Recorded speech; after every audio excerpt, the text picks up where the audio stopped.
is any need for any further comments, no comments. But I mean, given the velocity of the speed and, and the comments are getting space, surely you still need to address this issue? No, I see no need for any comment. Would you want to respond to Chee Soon Juan's video statement at all? No, this video statement is a response to my question. He's answered it. Let's leave it at that. Would you want to take up this challenge then in debating? This team of incumbents, and I say incumbent because I'm doing it at the grassroots media, we've been here, our residents know us, we have walked and knocked on every single door in this GRC. A team that has just come together in the last few days has not done their legwork. The reason they want to debate is because they want the platform to reach the residents. Well, I'm here to tell them there are no shortcuts to reaching out to residents, to building relationships and establishing trust. So we will carry on work that we have done. Over the next 10 years, we will work very, very hard. Pounding the pavements, knocking on doors, shaking hands, letting people look into our eyes, look into our hearts, and decide whether they trust us. That's the way we intend to run it.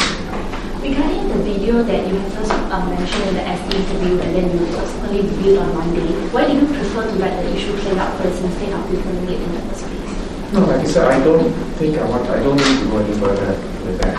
Questions asked, I pose a question, you answer as needed.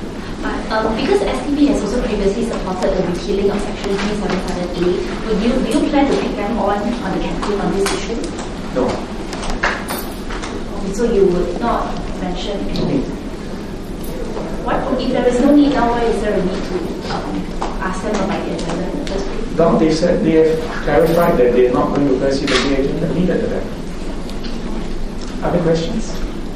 Just to follow up on her question, do you agree that this is considered smear tactics? No, this is a legitimate question. And he's answered it. Let's keep it at that. They have also said that you were rattled by SCP's complaints. Would you want to respond to that? Do I look rattled? I think let's be clear. An election is about the voters' interests, and the voters' judgment. Let's let the voters decide. Right? Who is credible? Who can they trust? And who has got plans? And can make plans. And that's the way. So I'm sorry if I'm not going to get distracted by other explanation. I'm going to keep this campaign on message and focus on what the residents of Holland-Bukit care about. Would you want to give any message to the voters at all regarding this issue? I think the voters can judge for themselves, and I will leave it at that. Apart from housing, apart from jobs, apart from children. Yes. Now, what are some of the other issues that might impact the vote? I think these are the key issues. The other issues we've touched on, the other national issues. And I said it's this conversation that we've addressed concerns on the national level, and that we've got credible plans that we can implement at a local level. And I think the voters in Holland-Bukit will assess all the factors and then we'll decide. That's the way campaigns are fought, won or lost in Singapore. But in the GRC, there's a wide range of HDB dwellers and middle-income condo dwellers. Yes, that's a challenge. We have to address all needs, all concerns. It's a challenge, but we will continue to do that. And that's why I said it's a lot of hard work over the next 2 days. We meet people. Listen, in fact, listen to people. And then build a relationship and co-create solutions. That's the way we do things now. Earlier on, there seemed to be a spot of trouble. They were protesting against St. Anne's nomination. Okay. Well, I'm certainly not worried about that at all. I'll leave Anne to give you the details if you have any concerns. Are there any questions on that issue? Back to the video again. Was there anything that made you feel that the moving that was the forum that was sort of detailed in the meeting that was pertinent to the GE that made you feel that you need to bring up? No, I'm not going to go back to discuss that. Like I said, people know about this issue. The question was asked and answer was given. Voters will make their own judgment. And let's leave it at that. Any question? Minister, you're talking about the younger generation, right? Yes. So do you think that the party can actually lead and address the younger issues concerning the younger generation this time around? The younger people whom I have met in my visits are concerned with jobs, with competition, with educational opportunities, with the key question is, what is the future for Singapore? What can we look forward to? Have we achieved our best, and is this it? Or is there more? And if there is more and bigger dreams to pursue, how do we get there? And even as we do so, to appreciate what makes Singapore unique, what makes Singapore special, including the vulnerabilities. Sometimes and calls those the hard truths. I think every generation has to discover its own lessons of life. And we must give the young sufficient space to dream their own dreams. The future cannot be a replica of the past. The future ultimately will be lived by our young people. We've got to give them the space to keep those dreams, take those actions. But even as we do so, as we let go, also gently remind them, well, there are some fundamental vulnerabilities. So even as you dream big, let's plan realistically and create a new future, a different future, but one which nevertheless recognizes the uniqueness of Singapore and Singapore society. So it's that, so it's a more complicated message, right? We certainly need a more vibrant scene. We certainly need to provide young Singaporeans with more choices, different measures of success, more opportunities both locally as well as internationally. Even if we talk about jobs in Singapore, there will be jobs in the next 10 or 20 years which today we probably cannot even conceive of. 10 years ago, or 15 years ago, if I told you we need web designers, you may not even talk about that. Right? So you need to understand that Singapore is a little red dot, but one with enormous possibilities. And those possibilities have to be grasped by young Singaporeans with the imagination and the guts and the daring to go for it. The PAP will have to evolve with this, whilst not forgetting our fundamental vulnerabilities. We must give space. Give space, give options, and trust in people. My gut fundamental attitude to this is to trust them. They are far wiser than most people given credit for. So I trust young people to make the right choices. And our duty for those of us who are older is to make sure the environment provides those opportunities. Make sure we don't get in the way. Of course, we still tend to be overprotective, but as a parent, you need to know when to let go and how to let go. And because you need that sense of ownership, young Singaporeans must feel they own the future and they own Singapore.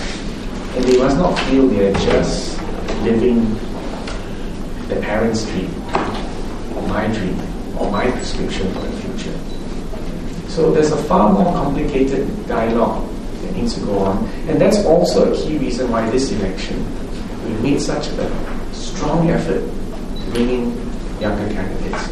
And it's no secret that my team is probably one of the youngest teams for GRC state.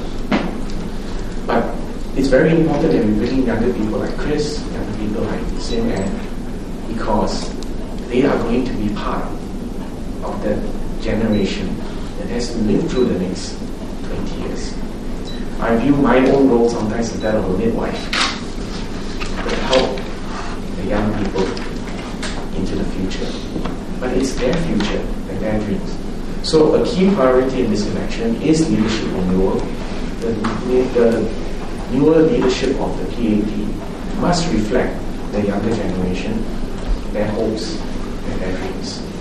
And I'm sure after the election, we'll form the appropriate mechanisms for the younger leaders to engage with younger Singaporeans. So have my assurance of that. We will, as the Minister for Community Development, Youth and Sports, I will not forget the youth. Don't worry about that. Thank you. Yeah, I do have a question. Just last year, Bukit Timah faced very massive floods. Yes. I just want to ask, what has your team done to address these frustrations? Please help fix that. Yeah, and do you think this will affect your performance in the elections this year? Thank you for your question. I think it's an important question. The day the flood happened, I went down, and within 48 hours, I had met the residents most affected, together with the LTA and PUB. Sat down, listened to them, and felt their genuine concern, not only for their properties but for their families. And collectively, we came up with a solution to raise the road. And this is actually along Bukit Timah Road, and one road in particular, it's Wilby Road. So because of the urgency of it, and because we were approaching the monsoon season in December, I managed to convince LTA and PUB to work on this double quick time, and it was done. The budget was approved, the road was raised, and in fact, the residents also invited me for the ceremony where they put their own flood barriers up. So I think it was really a strong example of public-private partnership, and I feel that the residents also believe that. I raised it in Parliament. I asked for an acceleration of the widening and the deepening of Bukit Timah Canal, and also the canal that leads from Bukit Timah to Sungai Ulu Pandan, and eventually the Pandan Reservoir, keeping check on all these details and ensuring that PUB is on track. PUB is on track, and they're doing their best to accelerate it. So it's about being there with your residents, for the people, for 5 years, and overcoming obstacles with them. Any other questions? Yeah, well, I have two questions on you talking about the whole issues, right? So that was the first one. Yes. Second one is, in terms of demographics, you did mention that Holland-Bukit Timah, a huge majority of them are higher income group. Well, I won't say a huge majority, I mean a significant minority. It's still a minority. Okay, significant, yes.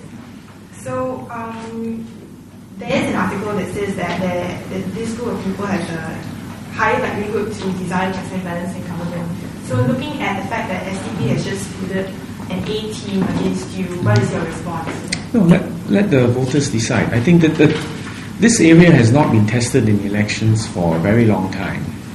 And I think we shouldn't hazard guesses as to people's voting behavior. So let's wait. I think all will be revealed in due course. And like I said, I trust the judgment of the Singaporean voters. And how about your response to some of the members of the team that you're against who happen to be ex-PAPA civil servants? Do you see this as a threat in any way?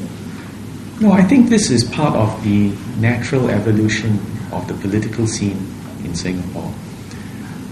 As the population becomes more educated, and as people have had more varied career choices, we should expect that more people with different perspectives will emerge and may want to throw their hat into the political ring. So to me, this is par for the course. This is to be expected.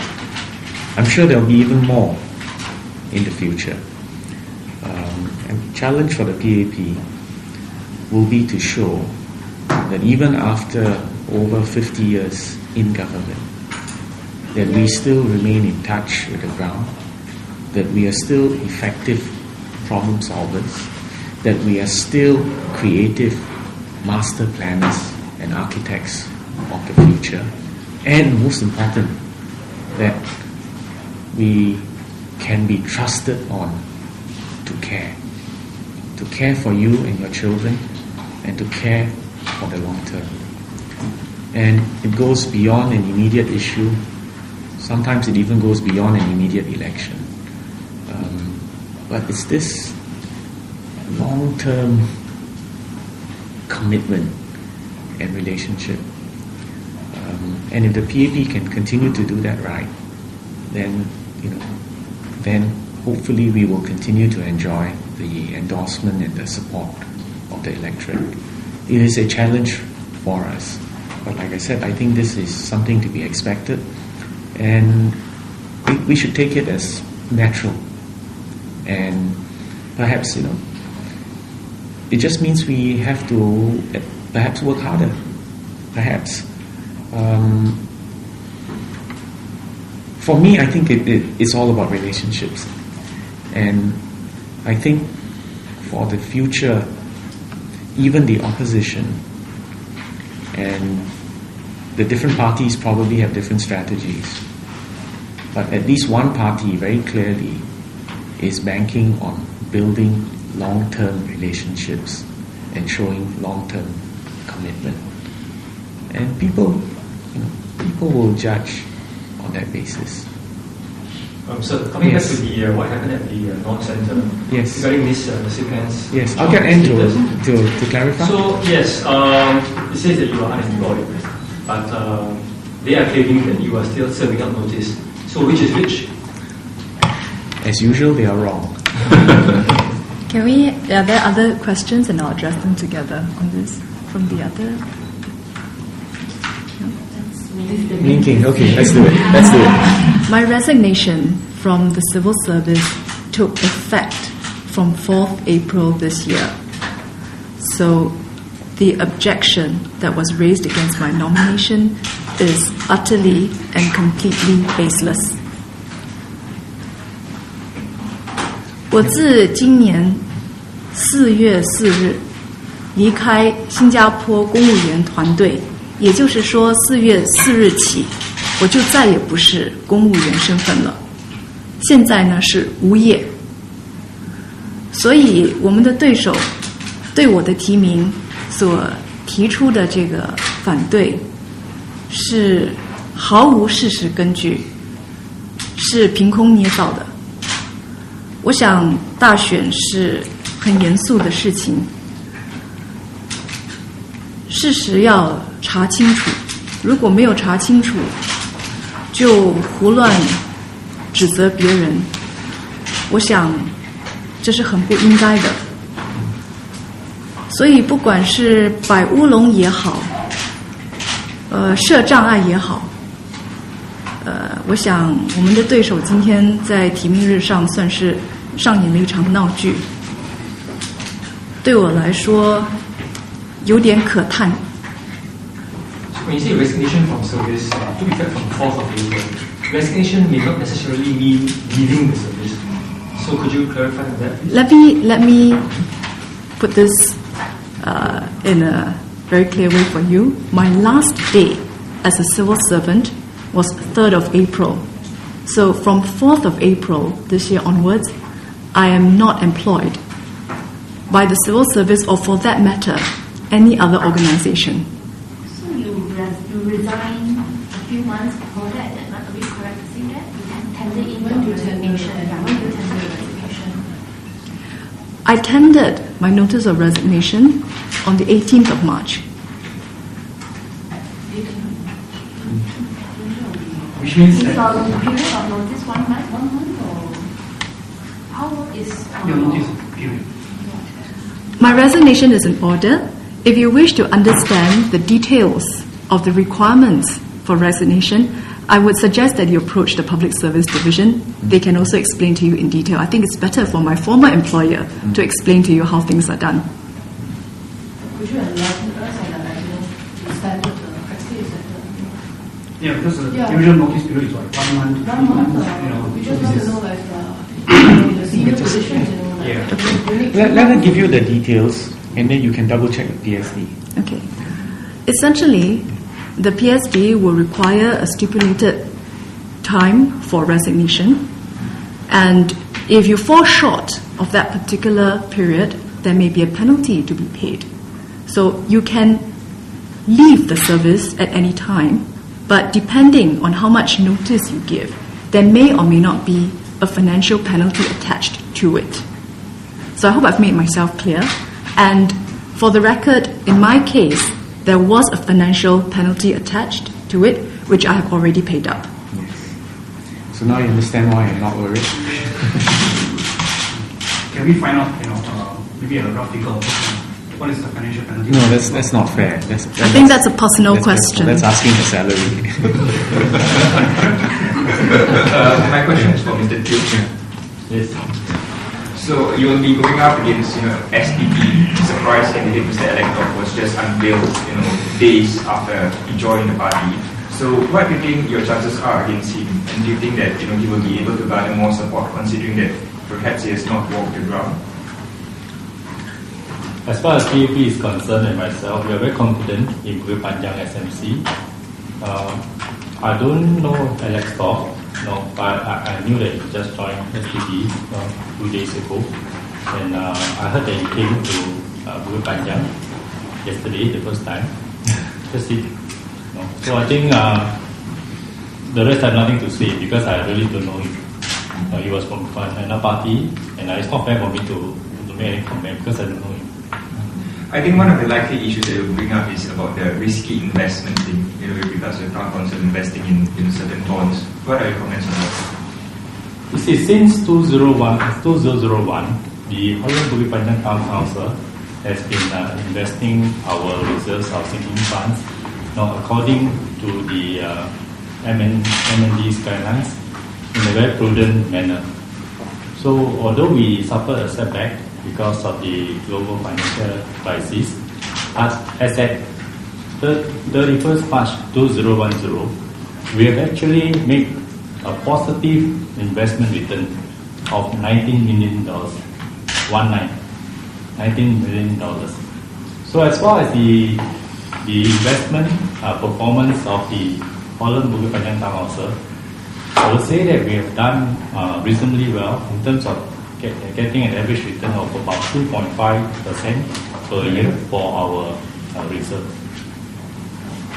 So our reserve is safe and it is growing at a rate of about 2.5 based on our prudent investment strategy.